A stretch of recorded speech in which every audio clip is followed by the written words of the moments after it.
Bapak dan Ibu yang berbahagia, saat ini kita akan memasuki sesi tanya jawab.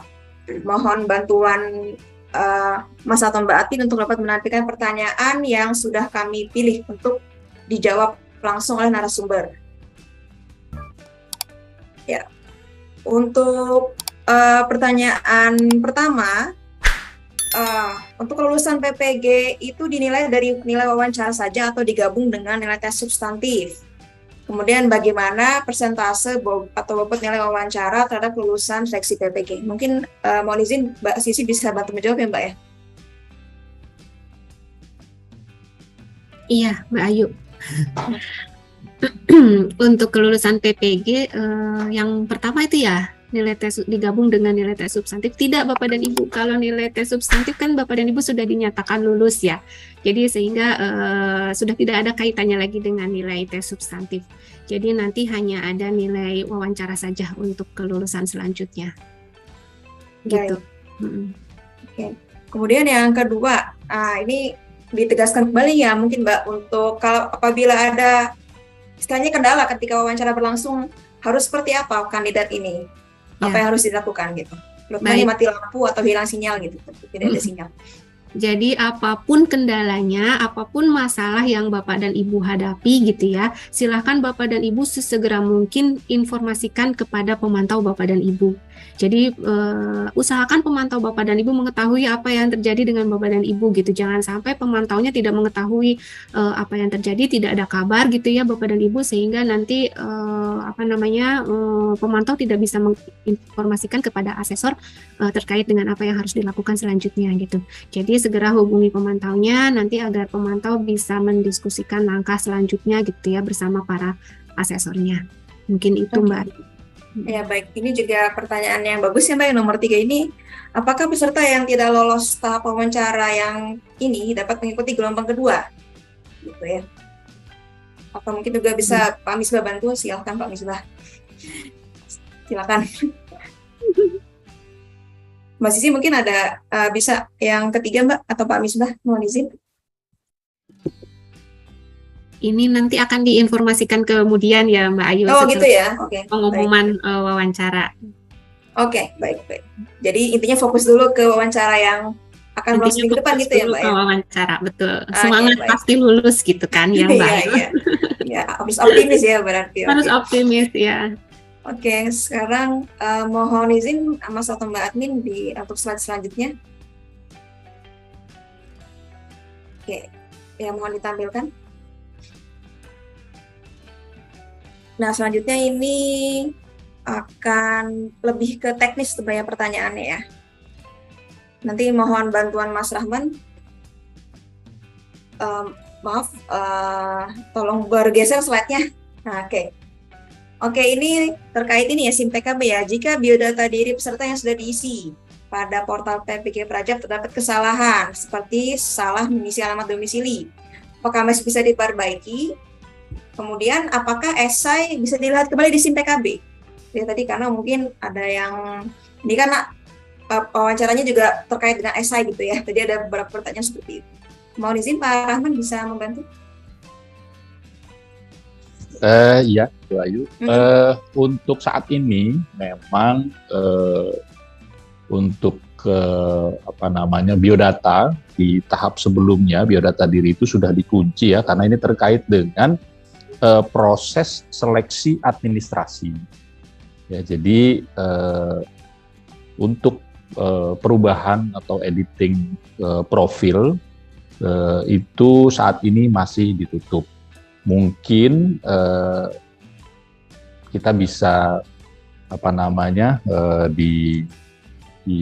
disepakati dulu ya, mungkin kalau jika ingin dibuka, karena kan memang kalau dibuka itu tidak spesifik dibuka untuk edit apa saja gitu ya. Kemudiannya kalau mau dibuka edit itu akan semua profil, sementara kemarin itu menjadi acuan seleksi administrasi, sehingga kalau ada perubahan-perubahan itu nanti akan tidak valid seperti itu. Dan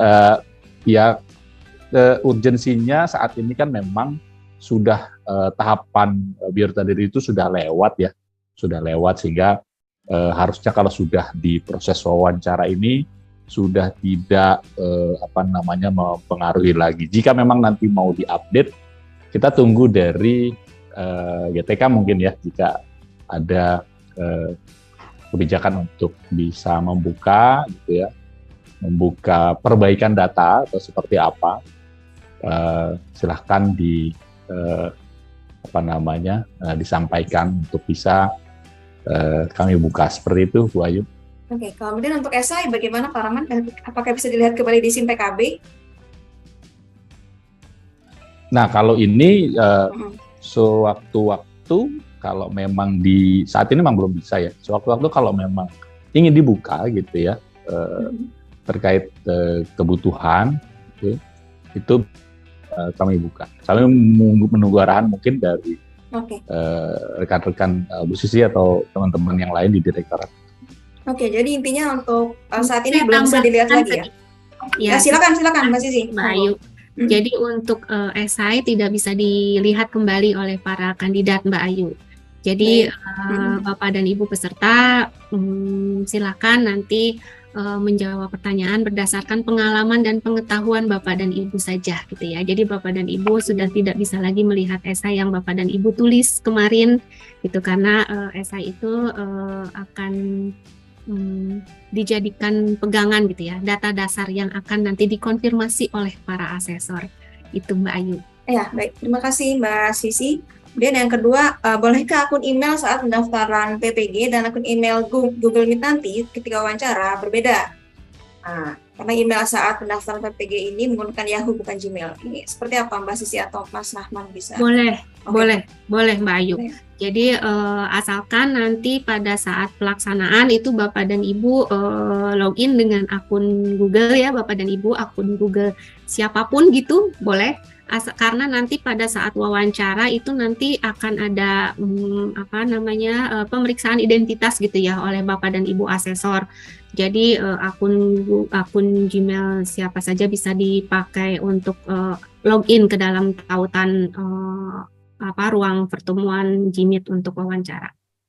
Baik, terima kasih Mbak Sisi. Selanjutnya untuk slide yang berikutnya, ini sepertinya lebih banyak ke Pak Misbah nanti untuk yang selanjutnya. Ya silakan bisa diubah Mas atau Mbak Admin ke slide selanjutnya. Ya Pak Misbah, mohon izin Pak Misbah supaya bisa membantu kami untuk menjawab pertanyaan yang sudah masuk ini terkait PPG Prajabatan.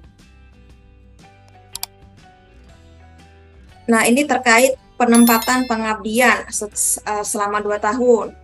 Itu dipertahukannya seperti apa teknisnya. Kemudian untuk clothing juga nanti bagaimana gitu. Ini sudah jauh ke depan nih pertanyaannya Pak Misbah. Mohon izin yang poin pertama ini. Baik, untuk poin pertama terkait penempatan pengabdian, kami persiapkan dulu terkait aturan-aturan mainnya terlebih dahulu.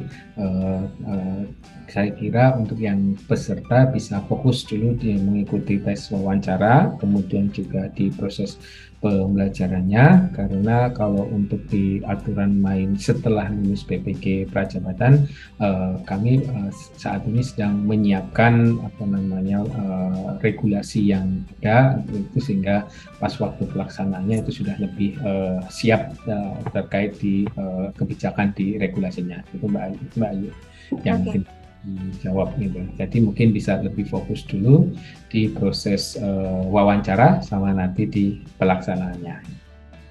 Baik, terima kasih Pak Misbah. Kemudian untuk yang kedua terkait konfirmasi kesediaan Pak. Ini yang pertanyaan nomor 2, karena ternyata kan masih ada teman-teman yang bekerja gitu ya. Seperti apa gitu kan. Ya. Seperti itu Pak. Jadi intinya transisi dari memang keterima sama dengan posisi yang teman-teman saat ini gitu. Baik, untuk proses kuliahnya sendiri nanti akan di bulan awal Oktober. Jadi memang waktunya akan sangat cukup singkat terkait di proses pengumuman kelulusan dan mulai dari perkuliahan, dan kita sudah berkoordinasi juga dengan LPTK, sehingga mungkin di awal-awal perkuliahan ini apakah nanti akan bisa ada masa adaptasi terlebih dahulu, misalnya yang lapor diri dulu, kemudian misalkan nanti perkuliahannya dari LPTK tersebut adalah menggunakan luring, ada kesempatan bagi rekan-rekan untuk bisa menyelesaikan administrasi yang diperlukan terlebih dahulu. Jadi dari tim LPTK juga sudah mempersiapkan kira-kira waktu ini yang bisa digunakan oleh para peserta yang sudah lulus untuk bisa menyiapkan perkuliahan, termasuk yang di orientasi akademik tadi. Itu Mbak Ayu. Baik.